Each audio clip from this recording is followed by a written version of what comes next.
అధ్యక్ష. తుని టౌన్ అనేది హైవేకి ఆనుకొని ఉంటుంది అధ్యక్ష. ఇక్కడ చాలా ఒక బిజినెస్ సెంటర్ కూడా అధ్యక్ష. మన పాపులేషన్ వచ్చేసి 65,000 అధ్యక్ష. ఫ్లోటింగ్ పాపులేషన్ కూడా చాలా ఎక్కువగా ఉంటుంది ఇక్కడ. చుట్టుపక్కల ఇండస్ట్రీస్ కూడా చాలా దివీస్ కానీ, హెట్రో కానీ, అలాగే డెక్కన్ కానీ, అరబిందో కానీ ఇవన్నీ ఇండస్ట్రీస్ ఉండడం మూలాన ఇక్కడ పనిచేసే ఎంప్లాయీస్ కూడా మన తుని టౌన్లోనే రిసైడ్ అయ్యి ఉంటారు అధ్యక్ష. కాబట్టి ఎకనామిక్ యాక్టివిటీ కూడా బాగా జరుగుతుంది అధ్యక్ష ఇక్కడ. అలాగే మన కూటమి ప్రభుత్వం చేపట్టిన ఎన్నో మంచి కార్యక్రమాల వల్ల కూడా తుని టౌన్ చాలా అభివృద్ధి చెంది ఎకనామిక్ యాక్టివిటీ కూడా బాగా పెరుగుతుంది అధ్యక్ష. కాబట్టి నేను గౌరవ మంత్రివర్యుల్ని రిక్వెస్ట్ చేస్తున్నాను అధ్యక్ష, ఈ అండర్ గ్రౌండ్ డ్రైనేజ్ సిస్టమ్ అనే ప్రపోజల్ కూడా మన స్వచ్ఛాంధ్ర భాగంలో మా స్వచ్ఛ తుని కూడా చేర్చాలని నేను రిక్వెస్ట్ చేస్తున్నాను అధ్యక్ష. అలాగే మన తుని టౌన్ వచ్చేసి ఇది ఒక గేట్వే టు SEZ కూడా. ఈ పాయింట్ కూడా కొంచెం దృష్టిలో పెట్టుకొని మన తుని టౌన్కి ఒక అండర్ గ్రౌండ్ డ్రైనేజ్ సిస్టమ్ ఏర్పాటు చేయవలసిందిగా కోరుతున్నాను అధ్యక్ష. ధన్యవాదాలు అధ్యక్ష. Tirupati town present population 4.5 lakhs అధ్యక్ష. అంతేకాకుండా ఒక 75,000 నుంచి 1,00,000 వరకు ఫ్లోటింగ్ పాపులేషన్ ఉంది అధ్యక్ష. 30 చదరపు కిలోమీటర్ల ఏరియాలో విస్తరించింది. రోజుకి 54.5 MLDల లిక్విడ్ వేస్ట్ జనరేట్ అవుతుంది అధ్యక్ష.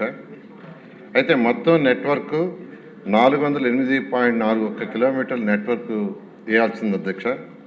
అయితే 283.41 కిలోమీటర్ల UGD నెట్వర్క్ ప్రజెంట్ ఉంది.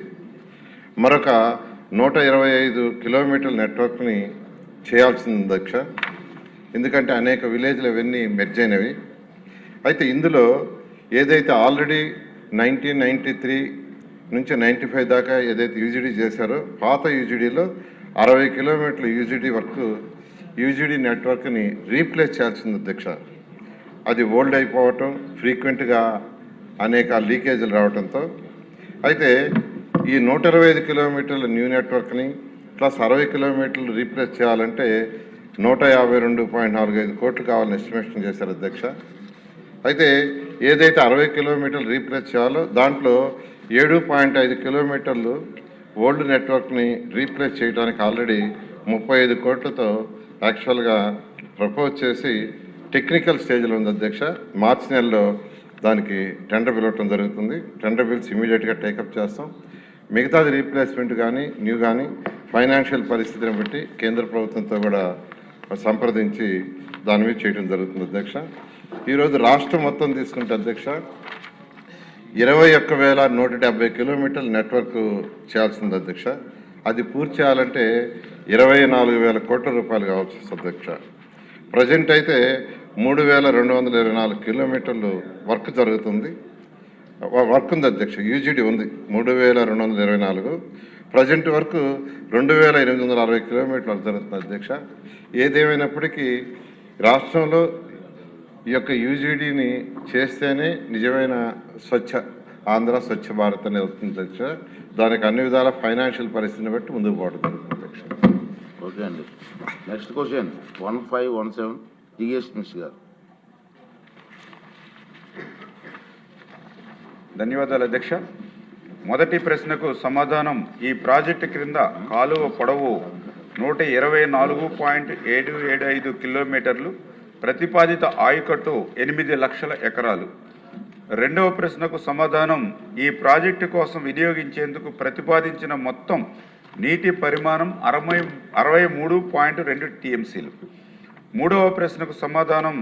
2024-25 ఆర్థిక సంవత్సరంలో బడ్జెట్ కేటాయింపులు 63.002 కోట్లు మరియు చేసిన ఖర్చు 40.538 కోట్లు. అనంతాల రామకృష్ణ గారు.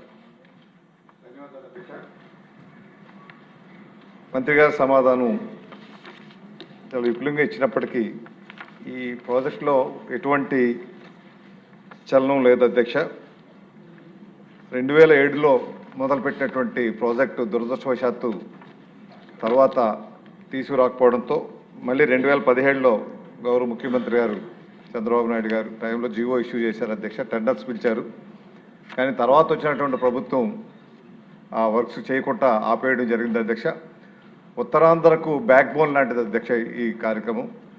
ఈ ఉత్తరాంధ్ర సుజల స్రవంతి బాబు జగజ్జీవన్ రావు గారి పేరు మీద పెట్టినటువంటి ప్రాజెక్టు ఉత్తరాంధ్రకి 8 లక్షల ఎకరాలు సాగునీరు వచ్చేటువంటి అవకాశం ఉంది అధ్యక్ష. విశాఖపట్నానికి 3,20,000, అదేవిధంగా శ్రీకాకుళానికి విజయనగరానికి 3,90,000 ఎకరాలు, 85,000 ఎకరాలు శ్రీకాకుళంకి అధ్యక్ష. మీ నియోజకవర్గం కూడా సుమారు 75,000 ఎకరాలు సాగులోకి వస్తుంది అధ్యక్ష. చాలా ప్రతిష్టాకరమైన ప్రాజెక్టు. బాగా వెనుకబడినటువంటి ఉత్తరాంధ్రకు నీటి సదుపాయాలకి సరైనటువంటి అవకాశం లేక వ్యవసాయాలు చేయలేక వలసలు వెళ్ళిపోతున్నటువంటి పరిస్థితుల్లో అత్యంత ప్రాధాన్యతతో ఈ ప్రాజెక్టు పూర్తి చేయాల్సినటువంటి అవకాశం ఉంది అధ్యక్ష. గత ఏడాది అయితే సుమారు 600 కోట్ల రూపాయల బడ్జెట్లో కేటాయించినప్పటికీ కానీ ఖర్చు చేసినటువంటి పరిస్థితి లేదు అధ్యక్ష. కొంత ప్రాంతం ల్యాండ్ ఎక్విజిషన్ చేస్తే వాటికి కూడా 7-8 సంవత్సరాల నుంచి పేమెంట్ ఇవ్వడం జరగలేదు అధ్యక్ష. వాటి పేమెంట్స్ ఇచ్చి త్వరితగతిన ఈ ప్రాజెక్టు కనీసం ఫస్ట్ ఫేజ్ పూర్తి చేయగలిగితే 1,30,000 ఎకరాలు సాగులోకి వస్తుంది. కాబట్టి దయచేసి మంత్రి గారిని మీ ద్వారా కోరుతూ ఫస్ట్ ఫేజ్ పూర్తి అయ్యేటువంటి చర్యలు తీసుకోవాల్సిందే కోరుతున్నాను అధ్యక్ష. అధ్యక్ష, మంత్రి గారు రాష్ట్రంలో జలవనరుల పెంపు కోసం ప్రభుత్వం చేస్తున్న విశేష కృషిని నిన్న చాలా బాగా చెప్పారు. అట్లాగే వెనుకబడిన ప్రాంతాలైన ఉత్తరాంధ్ర, రాయలసీమ ప్రాజెక్టులపైన చూపుతున్న శ్రద్ధ చాలా గొప్పది అధ్యక్ష.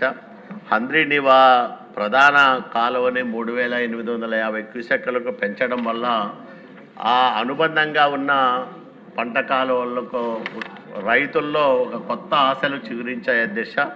ఇప్పుడు ఇందులో భాగంగా 36వ ప్యాకేజీ కింద ఏబిసి, ఏ అనేది ఉరవకొండ, బి అనేది కళ్యాణదుర్గం, సి అనేది రాయదుర్గం, ఈ 3 నియోజకవర్గాల్లోనే దాదాపు 1,08,395 ఎకరాలు సాగులేకి వస్తుంది అధ్యక్ష. ఈ 36 ప్యాకేజీ పూర్తి చేయడం వల్ల 1,00,000 ఎకరాలు సాగులేకి వస్తుంది. కాబట్టి దయచేసి మంత్రి గారికి 36C నా నియోజకవర్గానికి సంబంధించి 267 కోట్ల రూపాయలతో ప్రతిపాదనలన్నీ ప్రభుత్వం దగ్గర సిద్ధంగా ఉన్నాయి. మంత్రి గారు ఈ 36 ప్యాకేజీ ఏబిసి ప్యాకేజీల కింద దీన్ని త్వరితగతిన పనులు చేపట్టే విధంగా చర్యలు తీసుకోవాలని మీ ద్వారా కోరుతున్నాను అధ్యక్ష.